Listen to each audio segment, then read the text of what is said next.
ಸಾಲ ವಸೂಲಿಗಾರರನ್ನೇ ಪಟಾಯಿಸಿದಂತಹ ವಿವಾಹಿತ Kiladi micro finance ಹಾವಳಿ ಬೆನ್ನಲ್ಲೇ ಈ ಒಂದು ಸುದ್ದಿ ಈಗ ಸಂಚಲನ ಮೂಡಿಸಿರುವಂತಹದ್ದು.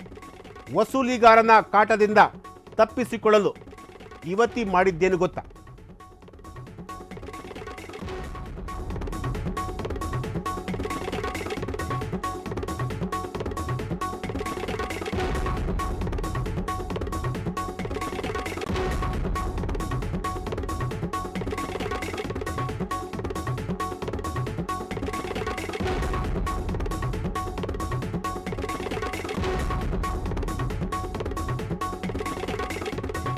ರಾಜ್ಯದಲ್ಲಿ ಮೈಕ್ರೋ ಫೈನಾನ್ಸ್ ಹಾವಳಿ ದಿನದಿಂದ ದಿನಕ್ಕೆ ಜಾಸ್ತಿ ಆಗ್ತಿತ್ತು.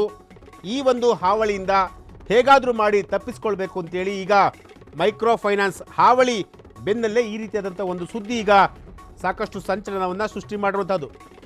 ವಸೂಲಿಗಾರನ ಕಾಟದಿಂದ ತಪ್ಪಿಸಿಕೊಳ್ಳಲು ಯುವತಿ ಮಾಡಿದ್ದೇನು ಗೊತ್ತಾ? ಮದುವೆ ಆಗಿದ್ದರೂ ಆಕೆಯ ಮೋಹ ಇನ್ನೂ ಬತ್ತಿರಲಿಲ್ಲ. ಮದುವೆಯಾದ ಮಹಿಳೆಯಿಂದ ಪ್ರೇಮದಾಟ. ಇದು ಸಾಲ ವಸೂಲಿಗಾರರನ್ನೇ ಪಟಾಯಿಸಿದಂತಹ ವಿವಾಹಿತೆ ಒಂದು ಸ್ಟೋರಿ. ಮೈಕ್ರೋ ಫೈನಾನ್ಸ್ ಹಾವಳಿ ಬೆನ್ನಲ್ಲೇ ಈ ರೀತಿಯಾದಂಥ ಒಂದು ಸುದ್ದಿ ಸಂಚಲನ ಮೂಡಿಸಿರುವಂತಹದ್ದು. ವಸೂಲಿಗಾರನ ಕಾಟದಿಂದ ತಪ್ಪಿಸಿಕೊಳ್ಳಲು ಯುವತಿ ಮಾಡಿದ್ದೇನು ಗೊತ್ತಾ? ಸಾಲ ವಸೂಲಾತಿಗೆ ಬರ್ತಿದ್ದವನನ್ನೇ ಕೆಡ್ಡಾಗೆ ಬೀಳಿಸಿಕೊಂಡಿದ್ಲು.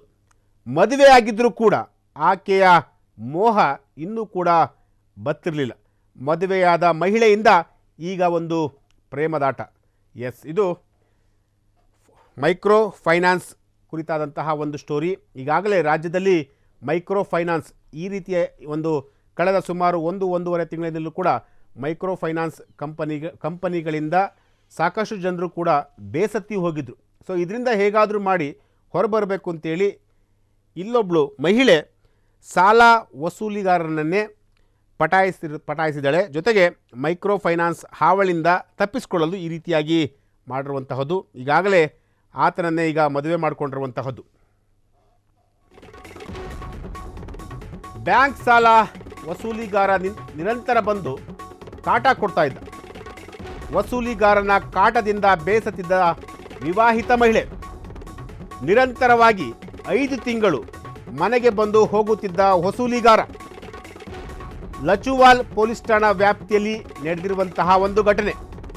ಫೆಬ್ರವರಿ 11ರಂದು ಮದುವೆಯಾಗಿರುವಂತಹ ಈ ಜೋಡಿ ಇಂದ್ರಕುಮಾರಿ ಎಂಬ ಮಹಿಳೆಯಿಂದ ವಸೂಲಿಗಾರನ ಜೊತೆ ಮದುವೆಯಾಗಿರುವಂತಹದ್ದು. ಬ್ಯಾಂಕ್ ಉದ್ಯೋಗಿ ಪವನ್ ಅವರನ್ನು ಇಂದ್ರಕುಮಾರಿ ಅವರು ಈಗ ಮದುವೆಯಾಗಿರುವಂತಹದ್ದು.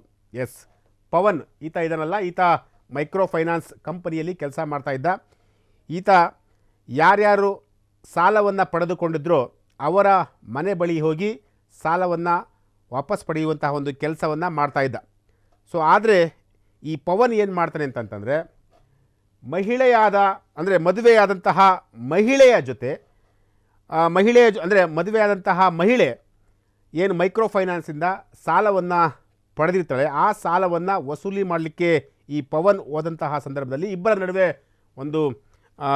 ಒಂದು ಬೇರೆ ರೀತಿಯಾದಂತಹ ಒಂದು ಮಾತುಕತೆಯಾಗಿದೆ. ಜೊತೆಗೆ ನಿರಂತರವಾಗಿ ಇವನು ಹಣವನ್ನು ಕೊಡಿ ಅಂತೇಳಿ ಕೇಳೋದಕ್ಕೆ ಶುರು ಮಾಡಿರ್ತಾನೆ. ಸೊ ಇದರಿಂದ ಹೇಗಾದರೂ ಮಾಡಿ ತಪ್ಪಿಸ್ಕೊಳ್ಬೇಕು ಅಂತೇಳಿ ಆ ಮಹಿಳೆ ಇಂದ್ರಕುಮಾರಿ ಅಂತೇಳಿ ಅವಳು ಪವನ್ರನ್ನು ಈಗ ಮದುವೆ ಆಗಿರುವಂತಹದ್ದು.